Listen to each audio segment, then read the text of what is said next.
कोशिशें जो हैं इसकी आज से नहीं हो रही। इसकी कोशिशें बहुत शुरू से की जा रही हैं।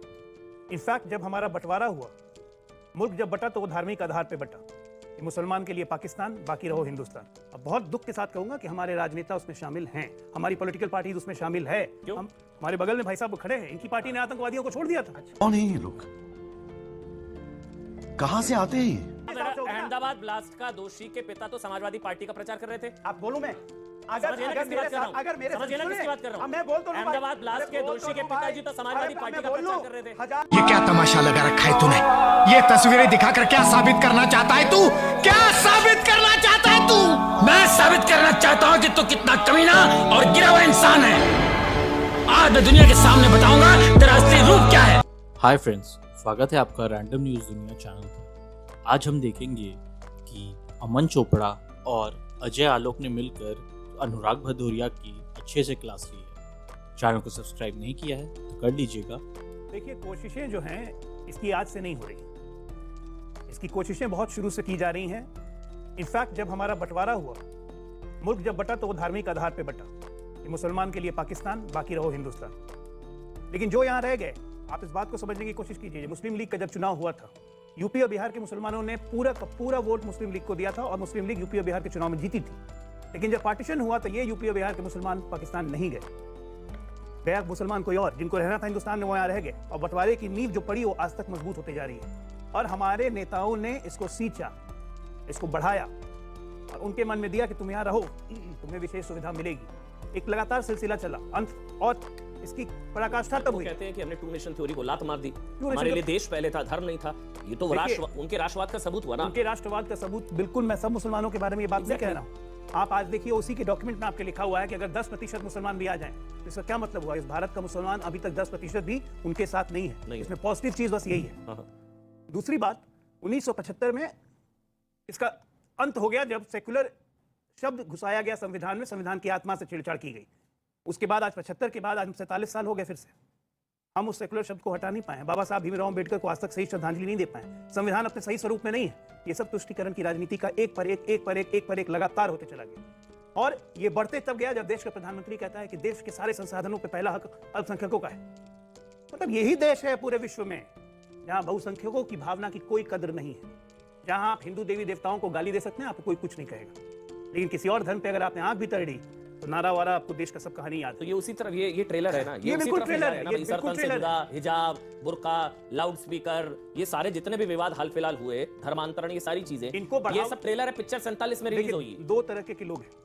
एक जो ये कृत्य करते हैं, जैसे वो हत्यारे जिन्होंने गर्दन काटी उदयपुर में और वो अमरावती में। दूसरे वो तरह के लोग हैं जो ऐसे ऐसे लोगों को तैयार करते हैं, उनको प्रोत्साहन देते हैं, उनको उकसाते हैं, उनको शह देते हैं कि तुम ये करो। हमें कोशिश करनी है ऐसे लोगों को खोजने की जो कवर फायर दे रहे हैं। बहुत दुख के साथ कहूंगा कि हमारे राजनेता उसमें शामिल हैं, हमारी पॉलिटिकल पार्टी उसमें शामिल है। हमारे बगल में भाई साहब खड़े हैं, इनकी पार्टी ने आतंकवादियों को छोड़ दिया था।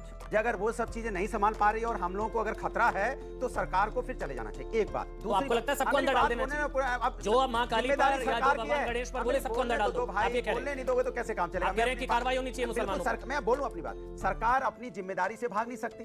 सरकार माहौल बनाने का काम ना करे, सरकार एक्शन करे अगर कोई इस तरह की बात करता है। एक दूसरा, बार बार उदयपुर की बात आ रही है और मैं बार बार कह रहा हूं कि जब बीजेपी के लिंक उनसे निकल गए, कार्यकर्ता उनके निकल गए, तो बीजेपी ने आके प्रेस कॉन्फ्रेंस करके कही, क्या बोला उन्होंने कि मेरे कार्यकर्ता हैं या नहीं है? क्यों नहीं बोलते आके मीडिया के सामने? कौन से बोलो, कौन से बोलो, कौन है बोलो? हम कहते हैं आतंकी हैं, मैं कहता हूं आतंकी हैं वो लोग, और ऐसे आतंकी को जो सजा मिलनी चाहिए वो मिलनी चाहिए। लेकिन बीजेपी के कार्यकर्ता निकल आएंगे और मैं चिल्लाता रहूंगा आपकी डिबेट में, बीजेपी आके बताएगी नहीं कि मेरे कार्यकर्ता नहीं थे। बोले आके मेरे कार्यकर्ता नहीं थे, मैं तो बोलता हूं, लेकिन बीजेपी बोलती नहीं है। ये यहाँ पे माहौल बनाती है, माहौल बनाती है। ये देश की समस्या की बात है। और जो माहौल बनाना बंद कर दे सब लोग, मैं बता रहा हूं, ये हिंदुस्तान की बात हो रही है। और आप लोग अनजाने अनजाने में हिंदुस्तान से मत खेलो।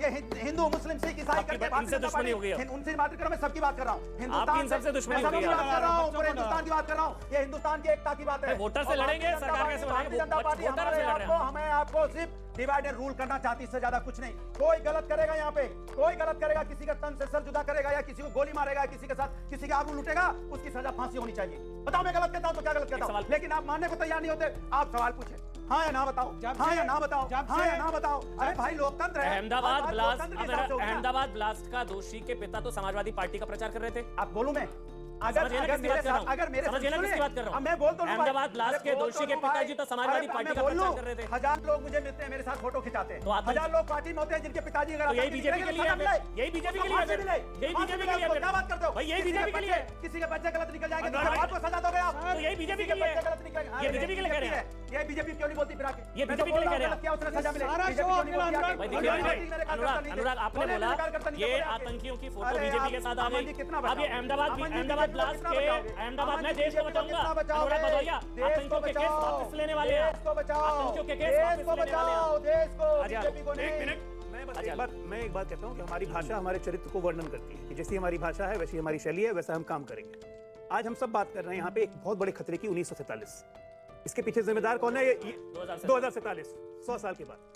तो देश के युवाओं को सोचना चाहिए कि क्या सही में ऐसा खतरा है। अपने अगल बगल मोहल्लों पर नजर रखिए, देखिए कोई भी संदिग्ध गतिविधि हो रही है तो रिपोर्ट कीजिए। सबसे जरूरी है, मैं भाषा चरित्र की बात इसलिए कह रहा था क्योंकि यहाँ लड़की लोग भी बैठी हुई है, सजवान लड़की लोग हैं। आप ये बताइए, रेप करना अच्छी बात है?